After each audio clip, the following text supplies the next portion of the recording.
The playoffs are here, and you can predict the action all the way to the finals with FanDuel Predicts. Predict the spread, the total points, and even the game-winning moments that make the playoffs. Sign up and get a $25 bonus with FanDuel Predicts. Offered by FanDuel Prediction Markets, LLC, a registered futures commission merchant. 18-plus bonus is non-withdrawable and expires 7 days after receipt. Trading derivatives involves significant risk and may not be suitable for all investors. Manage your activity with their consumer protection tools. Restrictions apply. See terms at FanDuel.com/predicts/bonus-offer-terms. Listen, all you New Yorkers.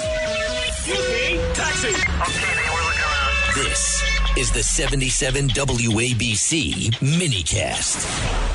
Big news in the primary fight. Just a few moments ago, Texas Attorney General Ken Paxton has won the primary for U.S. Senate for the Republican primary side against John Cornyn. And this was a biggie because it looked like it was Cornyn's to lose a few weeks ago. And then suddenly you saw the polls tightening, and then you saw what came in and clearly put Paxton over, and that is the endorsement of Donald Trump. This is once again the story tonight of the power of the presidency, and specifically the power of Donald Trump, because then he endorsed Paxton literally just a few days ago. Everybody said, who's he going to endorse? Well, he endorsed Paxton, and tonight Paxton trounced Cornyn. This is an enormous earthquake in the world of politics. Cornyn was in there 24 years, the incumbent. You would think somebody who's been in the Senate that long, that would have been very hard to oust. Yet it was Donald Trump that clearly made all the difference. And the last number, 63% of the vote in. And Ken Paxton has 63.5% of the vote. John Cornyn has 36.5. That's called a battering. That's called a trouncing. And here is Ken Paxton just a little bit ago giving a victory speech and thanking you-know-who. I want to thank my family, my kids, my grandchildren, the Paxton Patriots, and every single person here today. Without your love, your support, and your prayers, we would not be here tonight celebrating this incredible victory. I'd also like to thank all of the grassroots, local, state, and national leaders who supported this campaign. And then there's one person who I think you might know, President Donald J. Trump.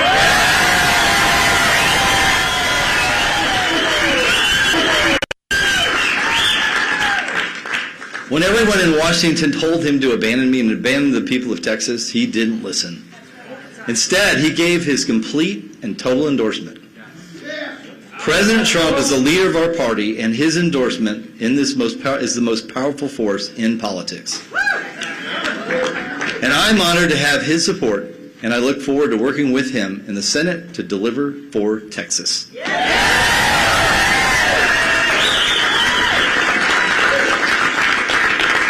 Tonight, we just sent a Texas-sized message to Washington.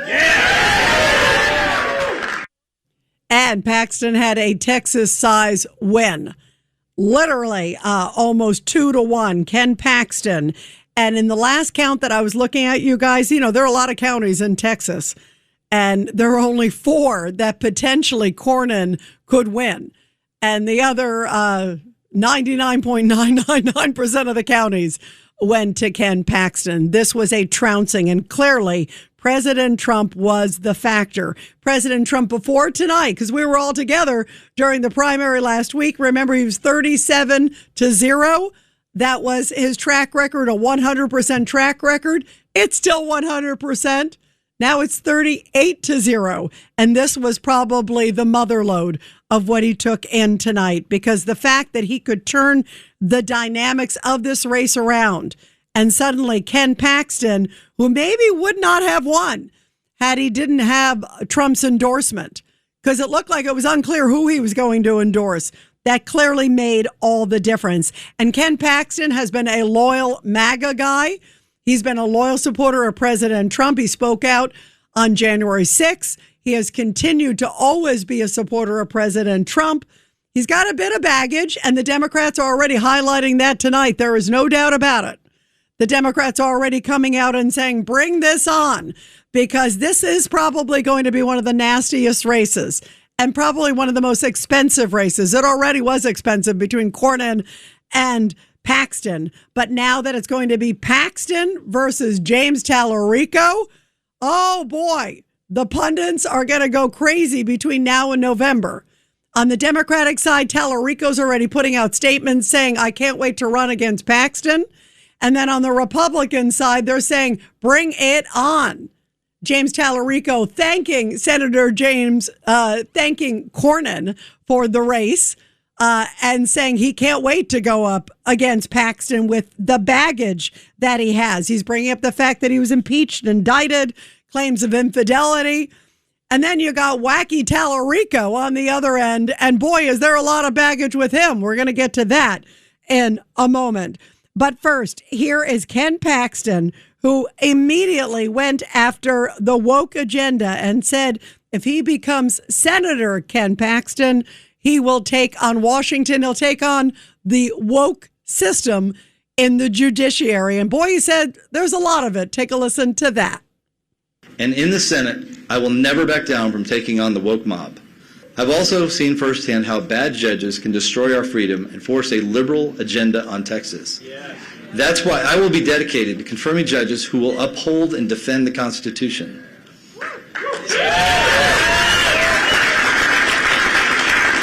So now it's time to finish this, Texas. We have until November to come together and bring as many people into this campaign as possible, defeat James Tallarico, and deliver for our state. Yes. I can't thank you enough for your support and your hard work and your vote. Thank you for making history. God bless you, God bless Texas, and God bless the United States of America. It is gonna be wild.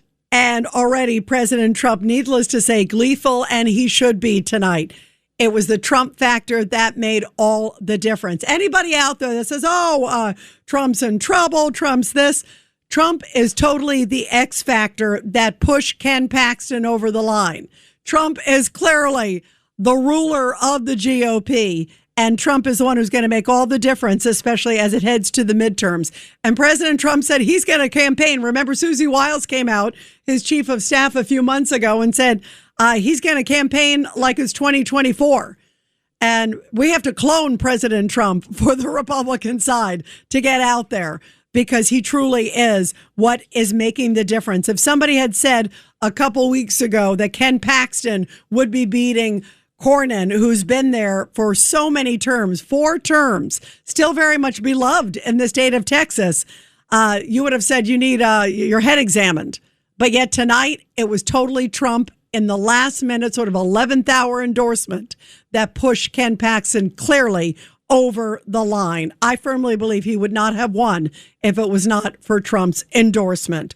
1-800-848-9222. 1-800-848-9222.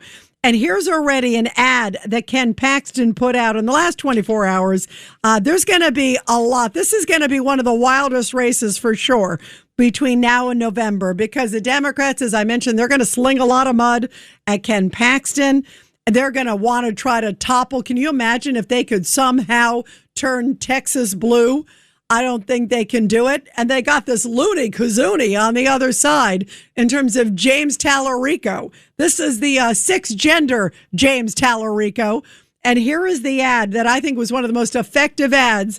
And I think Ken Paxton's Super PAC, they just need to play this over and over and over again. Here it is. The Democrats have a weird candidate. God is non-binary.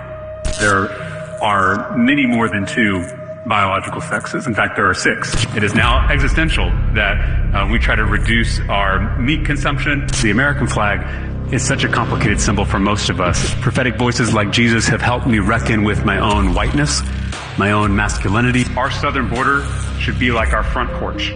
There should be a giant welcome mat out front. No need to sit and cry over, your whiteness or your masculinity. They're going to call me a radical leftist. Something that you love that's not family or friends. I love, I'm just saying this because it's on my mind, the trans children. The Democrats have a weird candidate. The Democrats do have a weird candidate. And I was just watching tonight, you guys, Chris Murphy from Connecticut, the Democratic senator. He came out and he said, Tallarico was moderate. Who would ever call this guy extreme? I'm sorry. Someone who's out there who says there are 6 genders, someone who says that the border should be like your front door, an open porch, come one, come all. I'd like to see James Tallarico take in some criminal migrants into his home. Let's see how much he really thinks it should be come one, come all. Why doesn't he just keep his front door open, have them all move in with him? I think they'll last about 5 seconds, just like they did on Martha's Vineyard. Remember when that all happened? When it was like, oh, we got to welcome them all. And then when they suddenly came to Martha's Vineyard, Obama, who has the biggest house there on Martha's Vineyard, was nowhere to be found. He could take care of a whole bunch of them on his yard, set up tents, but he was nowhere to be found. And I bet you James Tallarico, come one, come all, Tallarico, 6 genders Tallarico, maybe might be eating those words. And by the way, for the record, I do think it's weird that he's a vegan and he's in Texas. I'm sorry. Texas is cattle country. Texas is steak country. Texas is not tofu country. I love tofu, guys, for the record. But Texas is not tofu country.